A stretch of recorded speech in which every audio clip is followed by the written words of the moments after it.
which accounts for 40% of energy usage in India every year, and which contributes to 24% of the entire carbon dioxide emission in India every year. I come from real estate. And real estate traditionally has been an industry which has been a laggard on innovation, digitization, and sustainability. But what I want to tell you in the next 9.5 minutes is that change is on its way, and change is on its way extremely rapidly. So while I'll share with you the kind of things that Ascendas is doing all over India and probably some of this globally, there are many friends in the industry who are on the same track, and gone are the days where real estate would be considered an industry completely antithesis to the whole principle of this conference. Very briefly, Ascendas was recently acquired by CapitaLand. CapitaLand is the 9th largest real estate player in the world. It has presence in 30 countries, and it manages around $125 billion of assets under management. Clearly the largest real estate player in India as well now. We've been present here in India for 25 years. We manage around 18 million square feet of commercial office space as of today. ITPL, what we have in Whitefield here, being the first one, the first IT park in the entire country, that has grown to around 18 million square feet.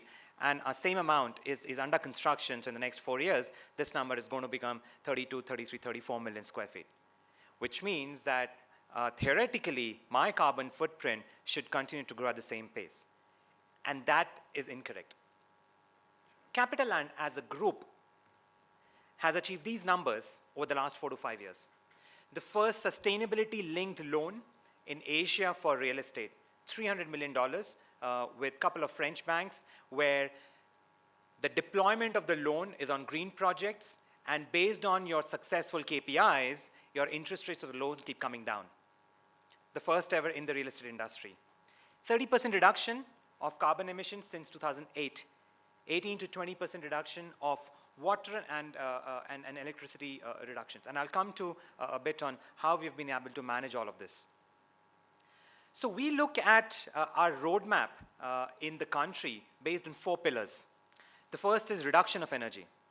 Reduction of energy through various innovations in the way we put our equipments into our buildings and in the way we monitor them. So whether it is electromagnetic coils or how we optimize our pumps, how efficiently we monitor the building usages, all of that results in reduction of energy.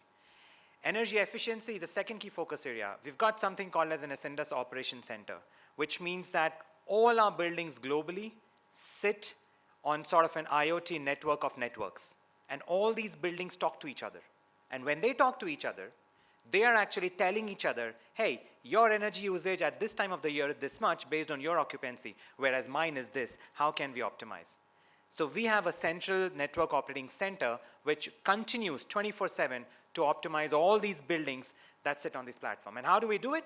We do it, of course, through extensive use of IoT. So whether it's smart metering solutions, smart data analytics, controlling things as relevant as your chillers and AHU to even monitoring air quality, etc.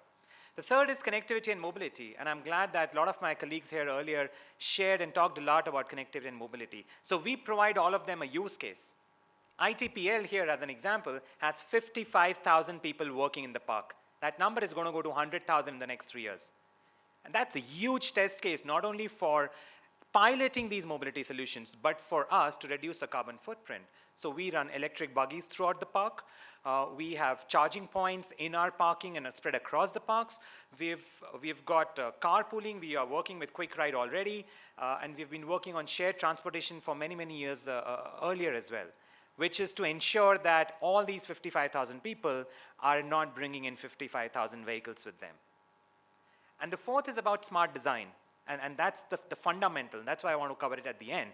Because the way we are developing our buildings, the way we are designing right from the first day where we get our architect, a key principle, a key KPI for the entire project, typically we measure our projects on project execution index, right? So it's typical time, cost, and quality, right? We have inserted a fourth parameter, which is on carbon footprint, which means right from the day I'm designing my buildings and the entire park, where it's a 30, 40, 50 acre park, I'm focused on what my carbon footprint is going to be in the way I design the whole park. Right. Some examples. ITPL, I don't know if you would know, procures 90% of its energy uses from solar. All over India, the 18 million square feet that we saw, 30% of that is completely sourced from renewable energy. So 5 to 6 million square feet of our portfolio right now across India is running on solar power. We procure roughly around 75 million units across all our parks. 30%, as I mentioned, resulting in more than 50,000 metric tons of CO2 reductions every year. Energy efficiency points that I mentioned earlier have resulted in close to 44% reduction in usage since 2012, since we started measuring it proactively. We've got something called as predictive weather analysis monitoring, which means that we've got sensors and a data analytics team that continues to predict weather patterns, and based on that, and based on neural networks that keep learning from the past, we actually keep adjusting the way our chillers and AHUs work before the weather change actually happens, which means we are getting ready that once weather pattern changes, if it becomes cooler, I don't need to have the air conditioning at that level.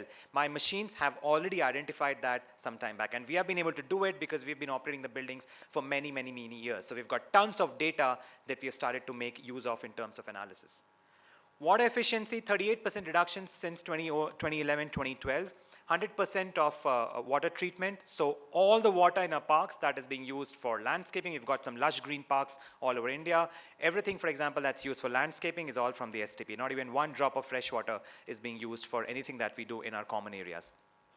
We already talked about mobility. We've got 100 government buses that come inside ITPL, and they ferry 8,000 people every day. And that's a straightforward reduction of 8,000 bikes, 8,000 cars, or whatever you may want to call it. All those buses from the government come inside ITPL. And we got this arrangement many, many years back, keeping in mind the whole concept of shared transportation. Needless to say, all our buildings are green certified, either gold or platinum. And I'm not even delving on this because this is a hygiene factor. Gone are the days where real estate players need to tout about the fact that the buildings are green.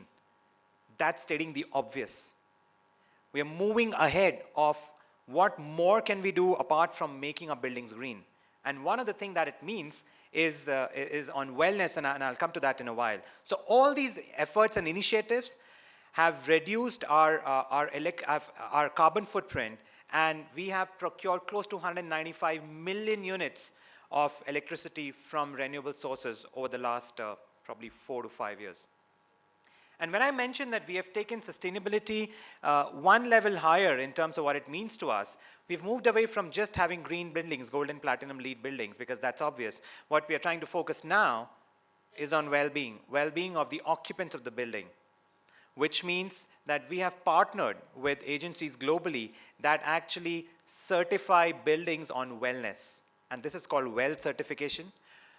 And this measures all these parameters that you see there: air, water, nourishment, light, materials, thermal comfort, mind, community, and it tells you, just like how a LEED certification tells you how green your building is, this tells you how well your building is. So if your IT employees or tenants are going to work in this building, what's their wellness index? Everything to do with pollution gets covered in that. So our building coming up in Pune, in East Pune, in Kharadi, is going to be one of the first well-certified parks in the entire country. And I have no doubt that this is going to become a norm in the years to come. And I'm very happy to say that it's not just Ascendas or Capital Land that's doing this. Industry-wide, there is a transformation now. What were the key challenges so far which were preventing the industry from doing this? There was, as I mentioned, slow pace of innovation and technology. Digitization has always been linked with the consumer goods, ride sharing, food sharing, the whole shared economy, or the IT industry. CapEx heavy industries like real estate have always been 2 steps behind. But that's changing. The way PropTech is changing, the way co-working has come in, and the way real estate investors are now employing digital technologies. The end result is carbon footprint reduction, operational efficiencies, and a significant improvement in customer delight. So a lot of tech initiatives are being rolled out in many parks like ours, which are achieving all these benefits. The occupier in the past was not as sophisticated as it is today. So when I go and talk to multinational customers who want to come into my parks, their questions are extremely sophisticated, and they talk about things like, how good are you on wellness? What are you doing for sustainability? So my conversations is not about my building is located here and this is your rental. My conversation is far more mature. And that is why, because the customers have pushed the industry players, the industry has woken up to adopt all these technologies. Commercial viability is always key. You cannot rely on CSR and corporate innovation budgets to run sustainability projects.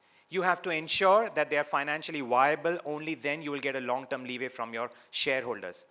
And therefore, when you looked at sustainability-linked loan and other aspects, business models have emerged where every dollar invested will have an ROI over a period of time, beyond, of course, the benefits to the environment. And lastly, the regulatory environment has significantly changed. In my last 3 seconds, the only thing that I would like to highlight from our experience is that while corporates are doing great work, change starts small. And change starts from leadership in all corporates. When the leaders walk the talk, your stakeholders, which are your employees, your shareholders, your investors, follow suit. And you start small. Few months back, we already started, for example, of banning all plastic bottles from all Ascendas offices globally. So we have 0 plastic bottles anywhere. And I hope that next year we run this conference, we have 0 on our tables as well. Thank you so much, ladies and gentlemen.